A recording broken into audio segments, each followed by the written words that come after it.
on va entrer tout de suite dans le vif du sujet, avec une première table ronde qu'on a intitulée « Assurer les collectivités face aux risques climatiques, perspectives et solutions ».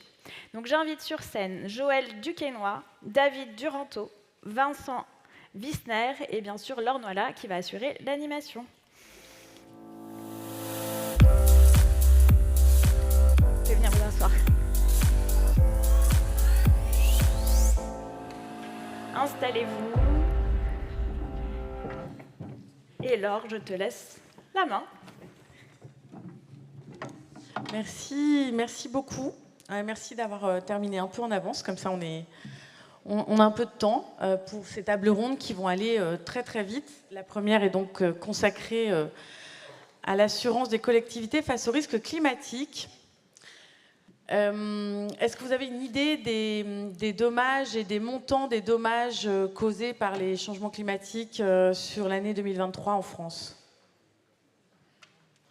6,5 milliards d'euros, et cela fait 4 ans qu'on est à peu près dans ces eaux-là, dans 6, quelques milliards d'euros. C'est largement plus qu'avant 2020. Et il semblerait que ni les assureurs ni les gouvernements ne soient totalement préparés à l'augmentation de ces coûts, de cette augmentation, on va dire, exponentielle. Et puis les risques augmentent également, ils s'intensifient. Et on va voir comment est-ce qu'on peut faire coïncider les ressources limitées des territoires et des collectivités face au nombre croissant de sinistres. Pour en discuter, nous avons David Duranteau, qui est responsable du pôle développement chez SMACL, la SMACL qui est un peu on va dire, le chouchou des collectivités en termes d'assurance. Enfin, c'est le dernier acteur, en fait, un des derniers acteurs. Vincent Wissner, qui est directeur général de Profil, qui est un cabinet d'études spécialisé dans la redirection écologique. Vous êtes là aussi parce que vous avez participé à un rapport qui parle de l'assurance dans un monde de post-croissance. En gros, comment est-ce qu'on assure dans un monde dont les limites planétaires rétrécissent ou sont dépassées. Et puis Joël Duquesnoy, vous êtes le local de l'étape, puisque vous êtes le président de la communauté d'agglomération du Pays de Saint-Omer, qui a été, comme on s'en souvient ou pas, touché en novembre 2023 et en janvier 2024, c'est mieux 2 fois qu'une, par une submersion marine et des inondations assez importantes. C'est une table ronde qui va durer 45 minutes et on va démarrer avec un peu d'interactivité avec vous. Reprenez vos téléphones et remettez-vous sur Menti. Parce qu'il y a une question qu'on vous pose, c'est quelle est votre première préoccupation autour de l'assurance des collectivités ?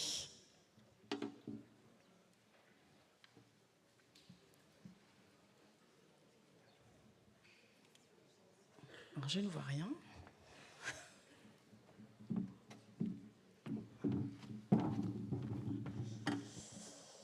Alors, sans grande surprise, disons que les coûts à venir sont en tête du peloton. Les risques à assurer arrivent en deuxième position. On verra le camembert final, les filles. On verra le camembert final à la fin.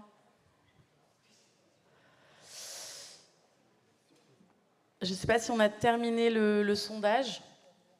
Ouais, on peut l'arrêter là. En gros, ok, donc voilà, merci. 57, pas pour cent, parce que je pense pas que on ait 100 personnes seulement qui ont répondu, mais enfin, pour 57 personnes, ce sont les coûts à venir, largement en tête devant les risques assurés. Ensuite, le désengagement de l'État est une grande préoccupation pour les personnes qui viennent de répondre. Les solutions inadaptées, et puis pour certains, il s'agirait de pouvoir trouver les bons interlocuteurs. Donc j'espère que cette table ronde va pouvoir vous aider. Est-ce que les uns et les autres, ici, vous avez envie de répondre, de réagir à ce petit sondage ? Monsieur Duquesnoy. Bien, bonjour à tous et merci de cette invitation pour le témoignage que l'on va vous apporter par rapport à notre territoire. Le sondage que vous venez de présenter Ben, ce sont tout à fait les questions que nous posent nos citoyens et tout à fait également les collectivités de notre territoire. Parce qu'aujourd'hui, l'inquiétude est énorme des citoyens sinistrés. On en parlait tout à l'heure ce midi lors du déjeuner, pour vous dire que c'est une inquiétude non seulement des sinistrés, mais des collectivités locales qui, pour certaines, peut-être demain, oui aujourd'hui déjà, ne sont plus assurées. Et donc, comment supporter ce risque? Parce que les collectivités locales assurent quand même un service public. Et lorsque nous ne pouvons plus assurer nos bâtiments communaux ou intercommunaux, c'est le service public qui est en difficulté. Merci. Vincent ou David, vous avez envie de réagir à cette première question? Peut-être simplement un mot sur effectivement votre sondage. Effectivement, il n'indique aucune surprise particulière. On comprend les préoccupations qui sont les vôtres. Sur le coût à venir, un coût à venir plus important, c'est assez évident. On le perçoit tout à chacun. On a vu une augmentation des primes d'assurance, que ce soit au titre de particuliers ou au titre des collectivités locales, qui ne s'est pas aujourd'hui envolée, mais en tout cas qui s'est largement renchérie. Et puis une surprime pour venir financer le régime de catastrophe naturelle qui viendra se renchérir également dans le courant de l'année prochaine. Donc de ce fait, oui, il y a une augmentation des coûts, mais elle est encore relativement mesurée par rapport à ce qu'on peut estimer être celle auxquelles on devra faire face dans les prochaines années. Juste un chiffre. Entre 1990 et 2020, on a à peu près dépensé, en termes d'indemnisation liée au régime de catastrophe naturelle, un petit peu plus de 60 milliards d'euros en France, d'indemnisation. On projette que sur la même temporalité, autrement dit 30 ans, entre 2020 et 2050, avec les mêmes logiques d'indemnisation, on passera à 170 milliards d'euros d'indemnisation au titre des catastrophes naturelles. Donc ça laisse imaginer, Vincent, vous êtes entendre ces éléments. En train de nous dire qu'au menu des emmerdes, nous n'en sommes qu'à l'apéritif. David, vous avez envie de réagir au petit camembert qui est... Alors, je vais réagir au camembert et aussi aux informations que Vincent vient de nous donner. Effectivement, aujourd'hui, si on se réfère aux coûts du sinistre qui sont relatifs donc, à l'augmentation du risque climat, l'émergence de nouveaux risques, aujourd'hui, on ne connaît pas les effets à long terme de la sécheresse, des grands incendies qu'on a pu voir dans nos forêts en France encore en 2023, quelles sont les conséquences à court, moyen et long terme. Et puis, vous avez parlé d'un désengagement possible de l'État. Tous ces éléments-là nous montrent aujourd'hui qu'on arrive au bout en fait, d'un système.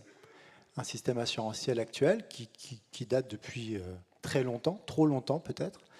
Et pour revenir sur quelques éléments dont on avait échangé tout à l'heure, il y a une augmentation exponentielle avec une fréquence et une intensité qui sont de plus en plus marquées aujourd'hui en France, qui nous demandent de revoir tout notre modèle. Voilà. Eh bien voilà, ça pose le débat et le niveau à peu près de vos interventions respectives.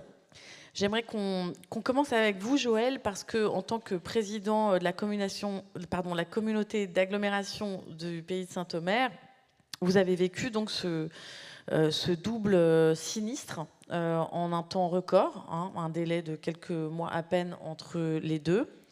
Qu'est-ce qui vous est arrivé concrètement? Vous pouvez nous rappeler l'événement? Quel territoire il s'agit? Je crois que c'est 53 communes, donc c'est très étalé. Quelle est la situation concrète à laquelle vous avez dû faire face? Bien, tout d'abord, il faudrait peut-être qu'on reprenne aussi un peu l'historique. Nous, en 2002, nous avons été aussi inondés sur la ville d'Arc et le secteur. Et à partir de ce moment-là, nous avons réfléchi, nous avons créé un syndicat mixte pour essayer de répondre à tous ces problèmes qui nous étaient arrivés. Et donc, nous avons créé ce syndicat et nous avons fait des travaux d'aménagement de ZEC, etc., pour 18 millions d'euros en 2002, 2010, 2012. Et les événements de 2023-2024 nous ont rattrapés en disant que l'investissement qui avait été fait n'était pas suffisant, mais compte tenu du volume des précipitations que nous avons subies, il était impossible de prévoir et de répondre à cette situation. Nous pouvions stocker 750 000 m3 d'eau, c'était ce qui était prévu, hein, les crues décennales, et aujourd'hui il était tombé plus de 2 millions de mètres cubes d'eau. Alors comprenez bien que tout ce que nous avions pu faire ne répondait pas, il était incapable de protéger nos citoyens et aussi nos collectivités.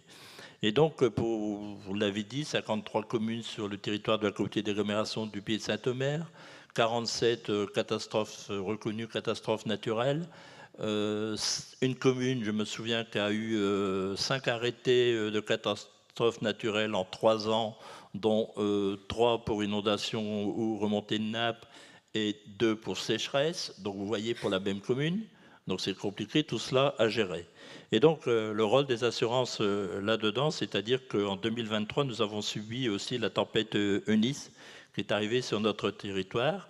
L'année précédente, nous avons pu renégocier, discuter avec les assureurs et nous avions gagné. Notre cotisation avait bien évidemment baissé. Sauf qu'il est arrivé ces événements-là, 2023-2024, et nous avons un gros événement, une tempête assez importante sur le territoire, 1 million de dégâts pour un amphithéâtre à l'école d'ingénieurs universitaires. Et donc, nous avons refait tout cela et nous sommes en discussion avec notre assurance, je ne citerai pas le nom, mais nous avons quelques soucis aujourd'hui pour être remboursés parce que les experts sont d'accord, mais la maison, je dirais, parisienne mère n'est pas d'accord. Et donc, nous allons employer toutes les procédures nécessaires pour nous faire rembourser de 650 000 €.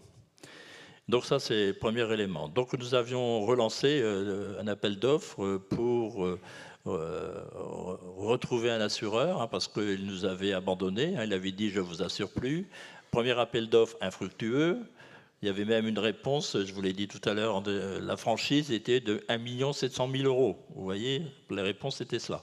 Après discussion, nous avons pu trouver un assureur, mais avec une franchise aujourd'hui de 300 000 €. Donc se pose la question pour nous, lorsque nous avons un sinistre, est-ce que nous devons le déclarer ou pas?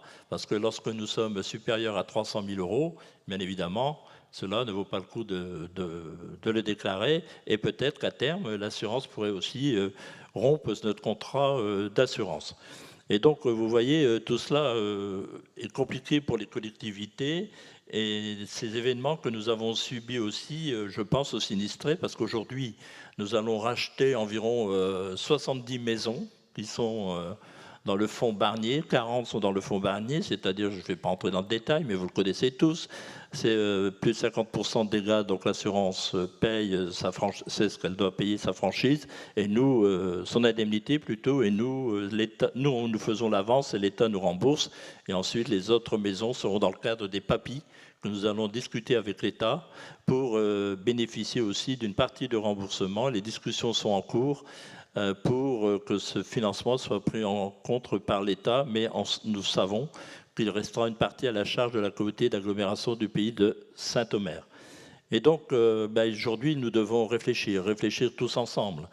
Comment nous protéger devant ces événements climatiques qui nous perturbent beaucoup et qui, nous ne sommes pas à l'abri d'événements. Là, nous sommes très inquiets quand nous voyons la situation climatique aujourd'hui sur notre territoire. Dès qu'il pleut, nos concitoyens sont inquiets, nous posent plein de questions, l'État ne fait rien, les élus ne font rien, et les élus, mais enfin, nous avons l'habitude, on est là pour prendre des baffes, donc ce que je disais tout à l'heure. Et donc, voilà, mais quelquefois, il faut quand même avoir le tempérament de subir tout cela, mais j'associe aussi les services, hein, parce que vous savez, si nous n'étions pas accompagnés des services, ce serait quelquefois très difficile pour nous d'assumer notre mission.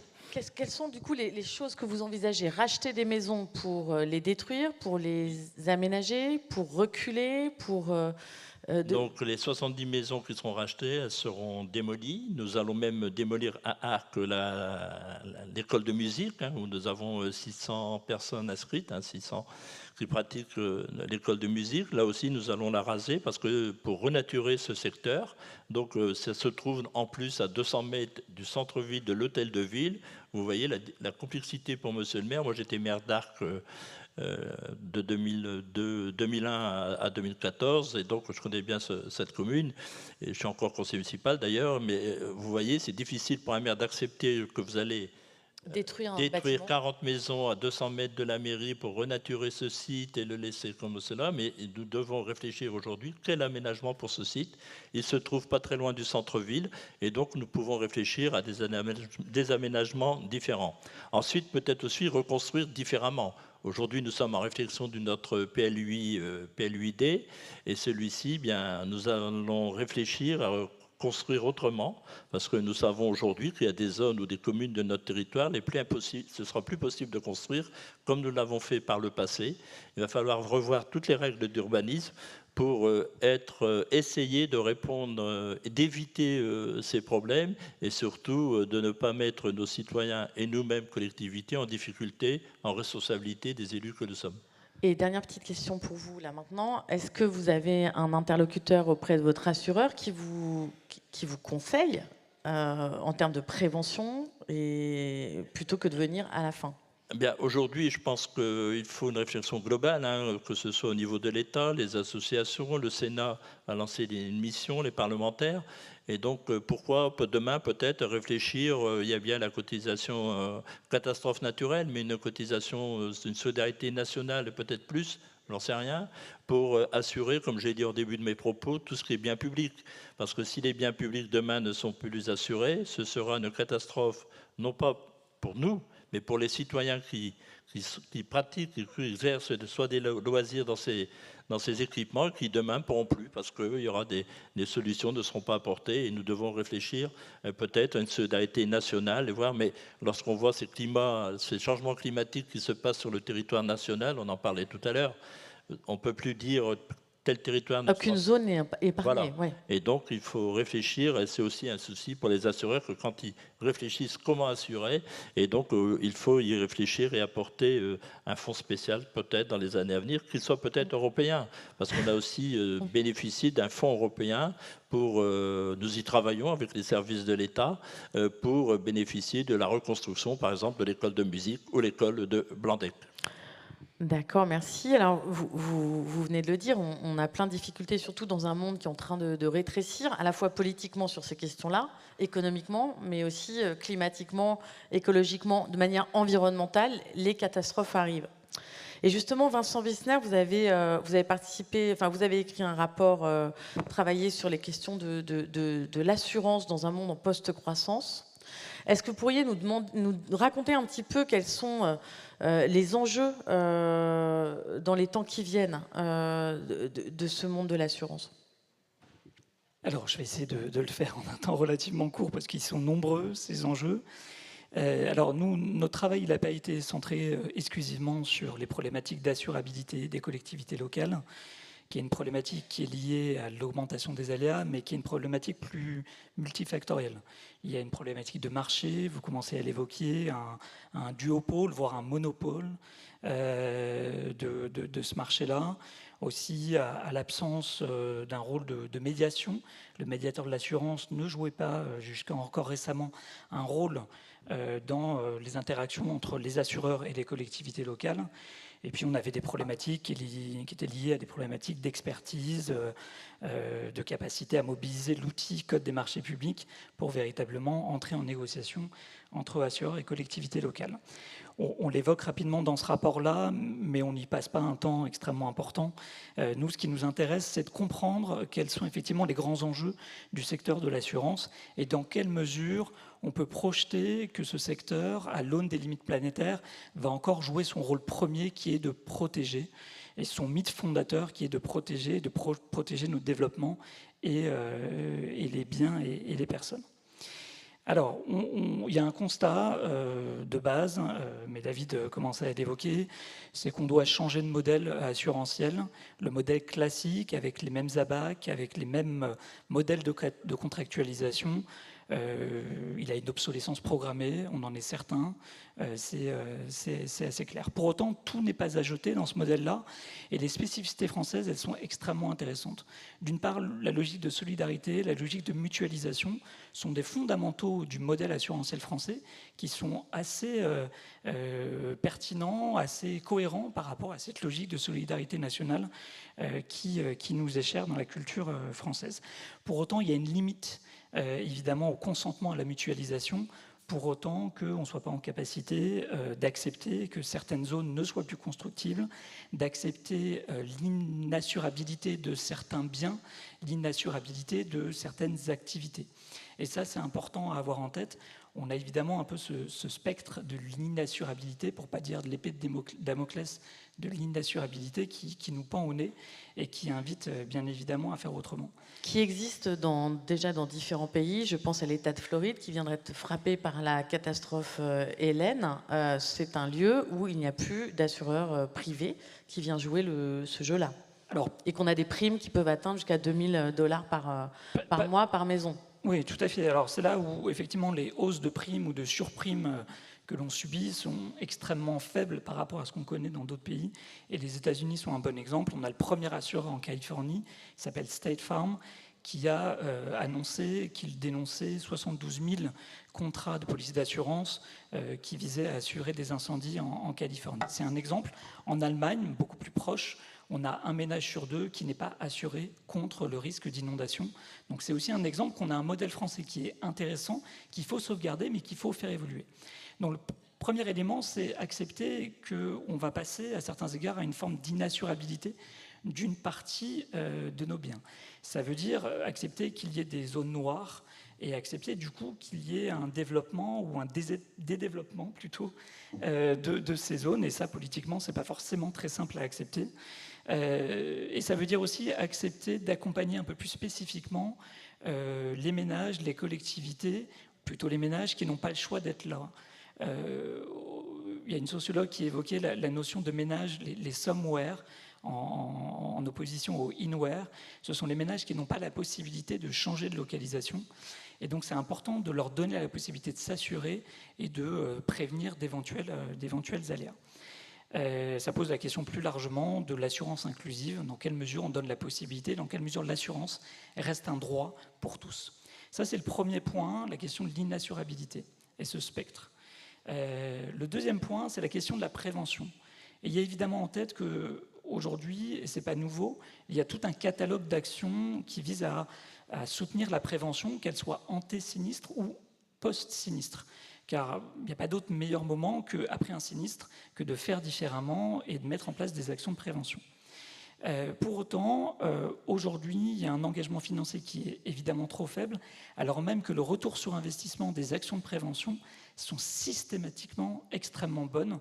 Et là, pour le coup, il y a un besoin probablement de l'État et différents interlocuteurs de se saisir de cet outil et d'aller plus largement sur les enjeux de prévention.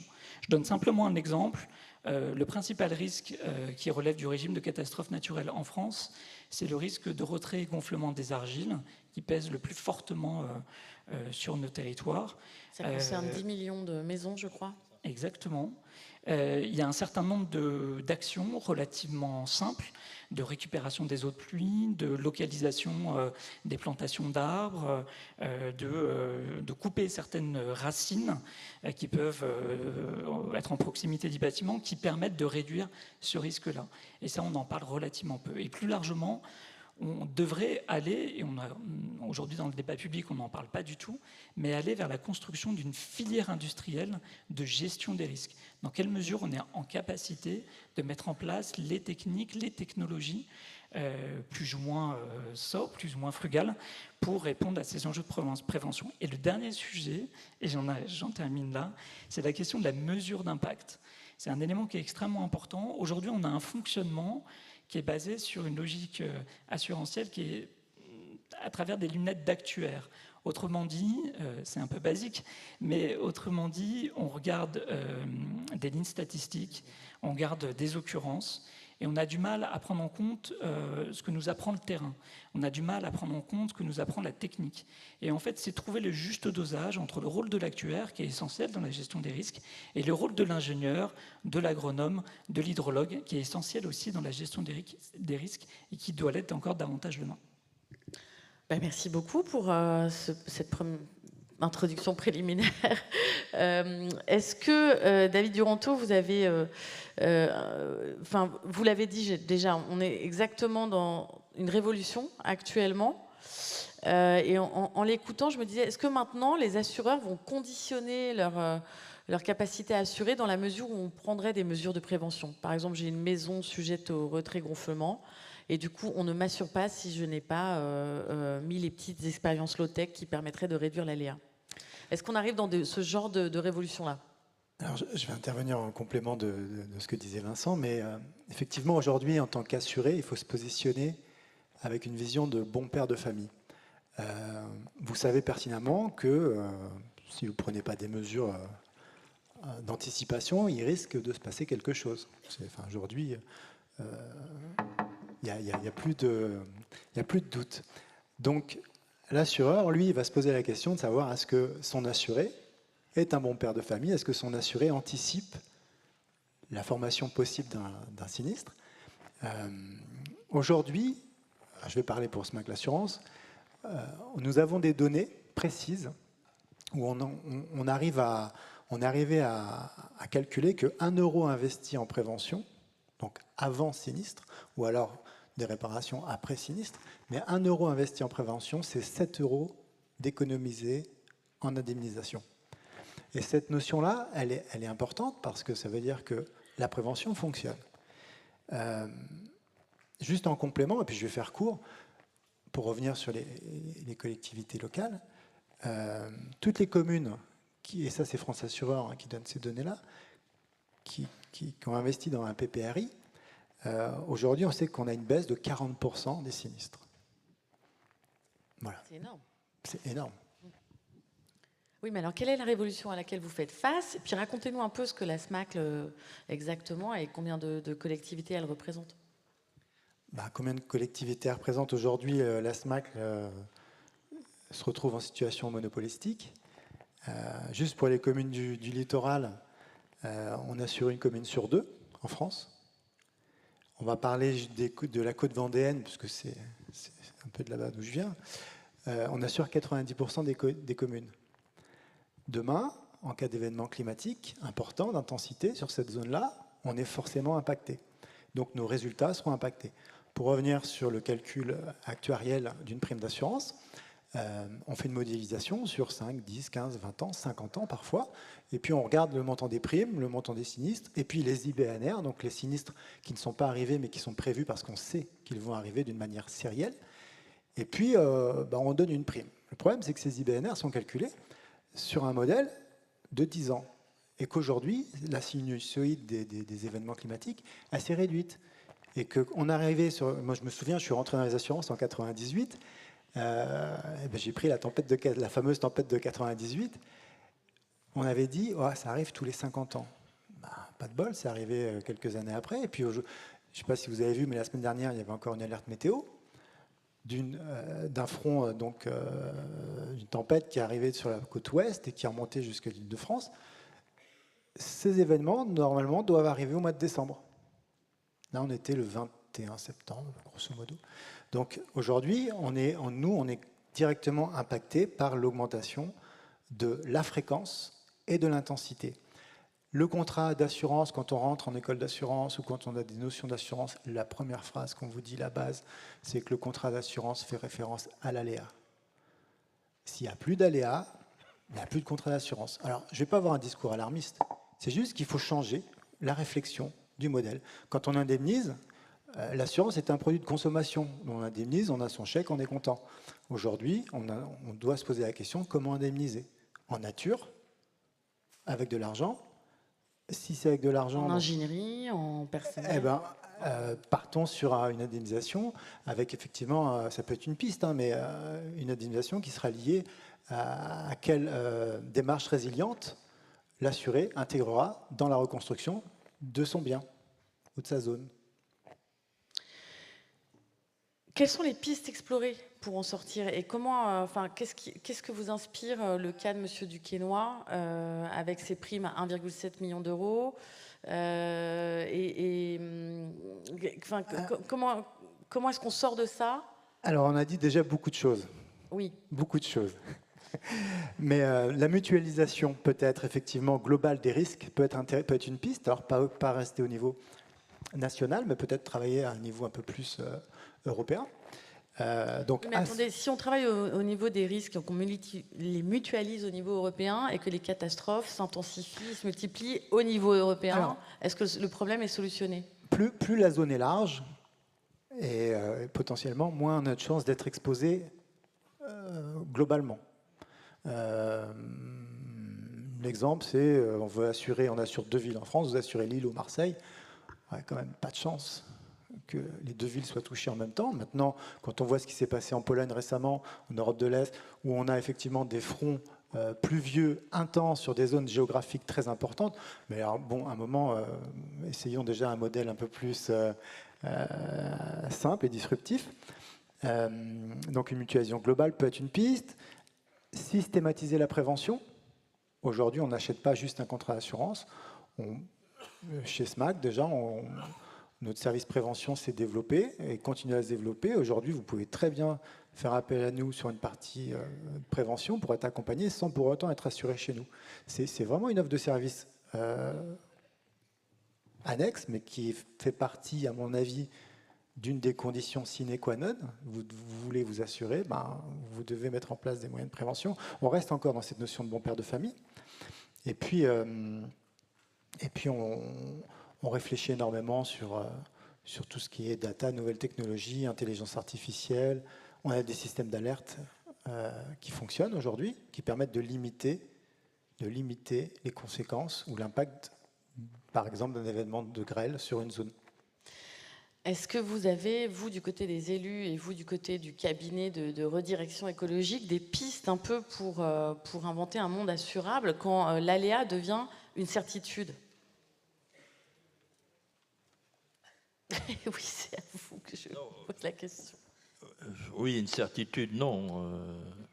Il faut, comme l'a rappelé la David, je pense que c'est l'affaire de tous. Et il faut que chacun puisse apporter sa réflexion, sa contribution. Même aussi au niveau des intercos, aujourd'hui se pose la question de la compétence de nos agents pour répondre à ces différents marchés des assurances.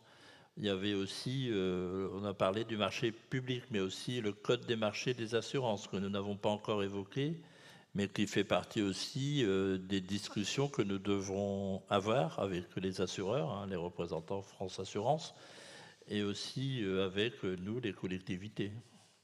Oui, en complément, c'est vrai que former les agents peut-être au management du risque, quand on vient du risque industriel, moi j'ai travaillé pas mal d'années pour des compagnies américaines et anglo-saxonnes sur du risque industriel.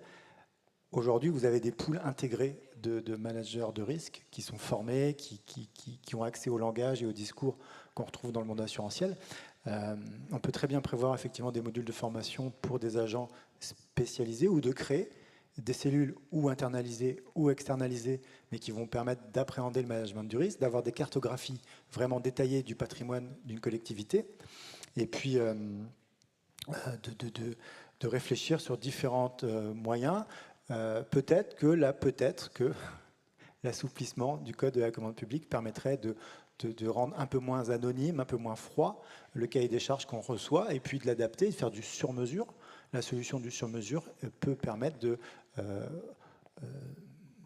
proposer une assurance à la carte pour chaque collectivité.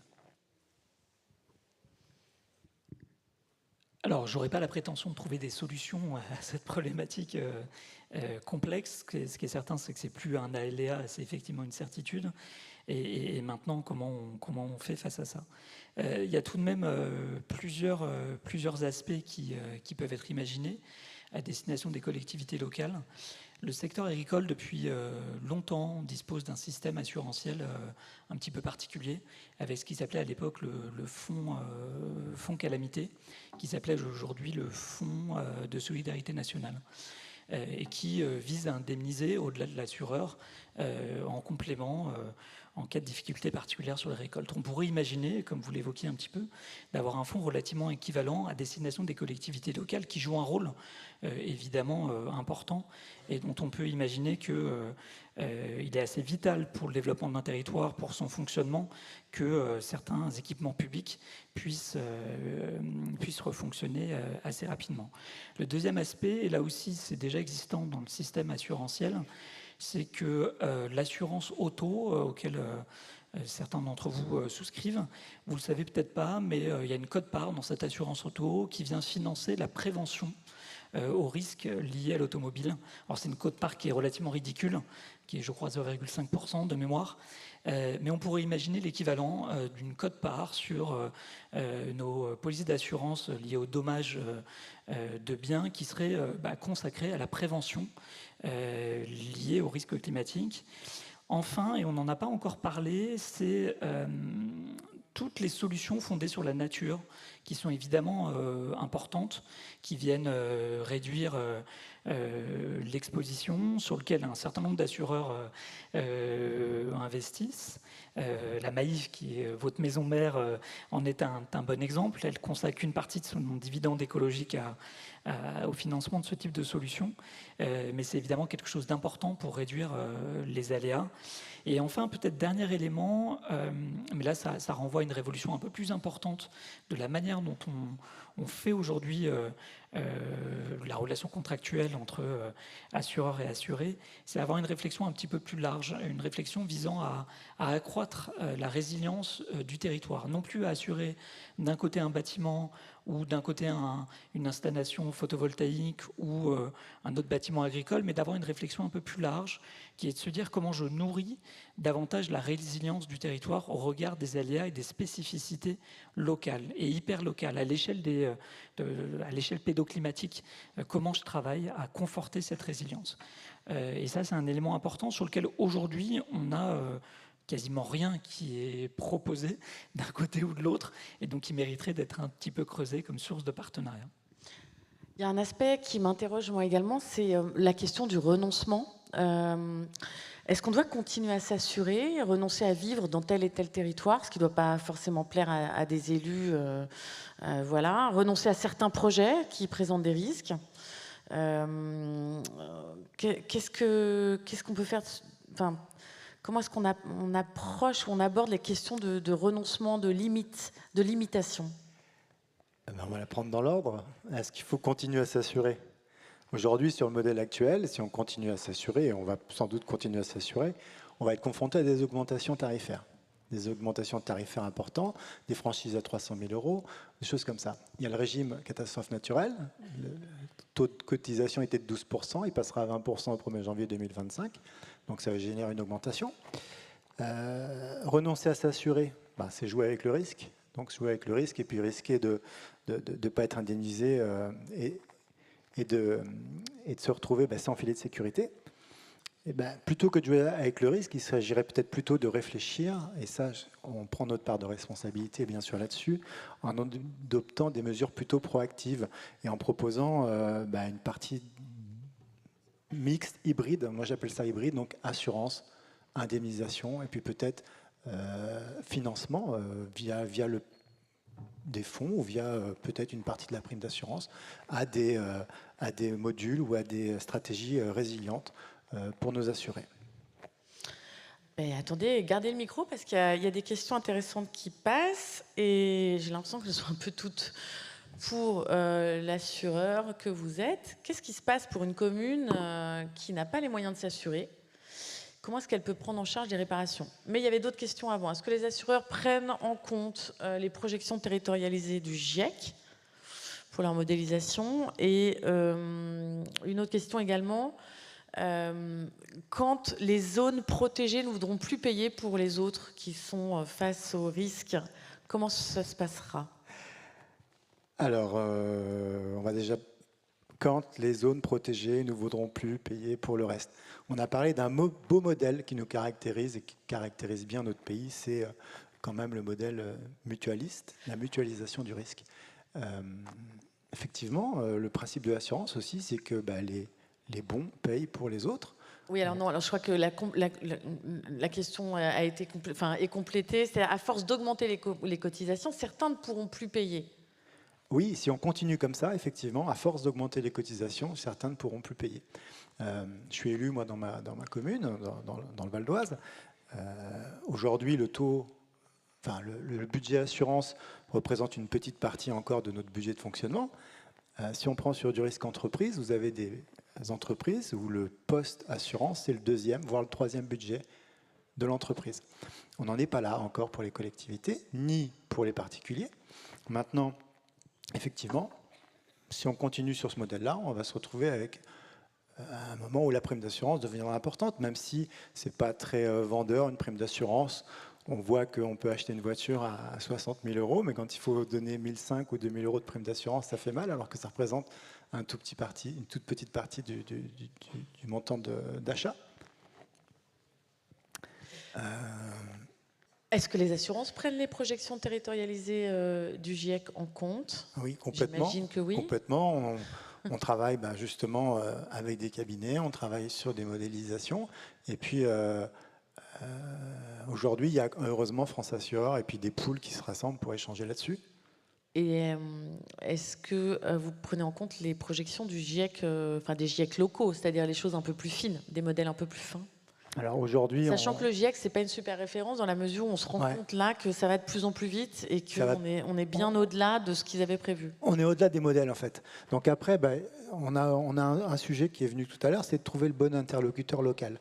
Aussi bien au niveau assurance qu'au niveau collectivité, c'est-à-dire avoir des personnes avec qui on peut échanger vraiment sur des sujets et puis essayer que ces sujets, on puisse les faire remonter de manière à ce qu'on puisse travailler ensemble. On reviendra à vous, David, sur la question de l'IA, de l'utilisation de l'intelligence artificielle. Vous pouvez d'ailleurs noter la question pour y répondre plus tard. Mais Monsieur Duquesnoy, est-ce que vous pourriez nous préciser, quand on est une commune ou une collectivité et qu'on ne s'assure plus, parce qu'on n'en a pas les moyens, comment est-ce qu'on prend en charge des réparations éventuelles? Il n'y a qu'une seule solution, c'est sur les fonds propres de la commune. Et donc, ça veut dire que les élus devront choisir leur programme d'investissement. Il n'y aura pas d'autre solution s'ils souhaitent rénover leur bâtiment et le remettre au service de la population. Donc c'est sur les fonds propres de la commune, de la collectivité ou de l'intercommunalité. J'espère que c'est satisfaisant comme réponse. Non, mais c'est la réalité des choses. Je ne peux pas vous répondre autre chose. Je vois mon collègue maire, s'il n'est pas assuré, demain, s'il veut refaire la salle, il prend sur ses fonds propres. Il n'y a pas le choix. C'est assez logique. Vincent, est-ce que vous avez des éléments à apporter un peu sur les questions qui ont été posées? Alors, je suis désolé, je ne les ai pas toutes vues. Elles sont passées assez vite. Moi, je voudrais revenir sur un point qui est, vous l'évoquiez, la question du renoncement. La question du renoncement, elle induit qu'on a un choix, qu'on peut choisir de renoncer. Et la problématique, c'est qu'une partie des ménages n'ont pas la possibilité, non pas de renoncer à l'assurance, ils l'ont probablement pour certains déjà fait, mais n'ont pas la possibilité de se relocaliser. Et ça, c'est une vraie question, un vrai sujet de solidarité nationale qui peut aussi mettre en péril, à certains égards, le modèle assurantiel plus largement. Le risque d'inassurabilité croissant peut-être à terme remettra en cause totalement le modèle, parce que le modèle est fondé sur une mutualisation. Et plus on est nombreux, plus ça fonctionne. Quand on réduit l'assiette, ça fonctionne moins. Le renoncement, il peut être aussi politique, c'est-à-dire qu'on peut fixer des règles de non-développement de projets qui présentent des risques, par exemple. Je ne veux pas citer un projet particulier qui doit avoir lieu ici, qui est en plein débat public, vous l'avez vu sur les chaises là. On est quand même sur la centrale de Gravelines avec 2 potentiels EPR2 sur une zone sujette à la submersion marine. Certes, l'opérateur veut construire sur une plateforme de 11 mètres de hauteur Voilà, on est sur un site avec des sites Céveso, en dessous du niveau de la mer pour une grande partie. Voilà. Est-ce qu'on continue? Ce chantier va amener 8000 personnes à son pic. Il faut du logement, il faut des routes. C'est toute une somme d'aménagements. Est-ce qu'on doit aller vers ce genre de choses? Et est-ce que ça, c'est au débat, quoi? Non, c'est pas pour ou contre le nucléaire ici. Vous n'êtes pas trompés, on est bien au TEPOS. On n'aborde pas cette question-là. Mais c'est typique le genre de projet où on peut se poser la question des risques, quand même. Bien, vous évoquez, nous sommes concernés par la construction d'EPR, le développement de Dunkerque, dans notre carré magique que nous appelons Dunkerque, Hasbrook, Calais, Saint-Omer. La difficulté que nous allons avoir, c'est aussi la réflexion que nous avons dans le PLUI et dans le ZAN, c'est-à-dire que comment accueillir de nouvelles populations. On estime 10 à 15 000 ou 20 000 habitants à accueillir d'ici 2040-2050. La construction de nouvelles entreprises, parce que l'arrivée de tout ce qui se développe sur Dunkerque nous oblige, nous, territoires voisins, à réfléchir aussi comment accueillir cette nouvelle population et ces nouvelles entreprises qui sont souvent des entreprises intermédiaires. Et en faisant notre PLUI, je peux vous dire que c'est très compliqué parce que nous n'avons pas encore traité les zones humides. Donc, les zones humides font partie aussi des sujets à traiter lorsque nos établissements... préserver pour la prévention.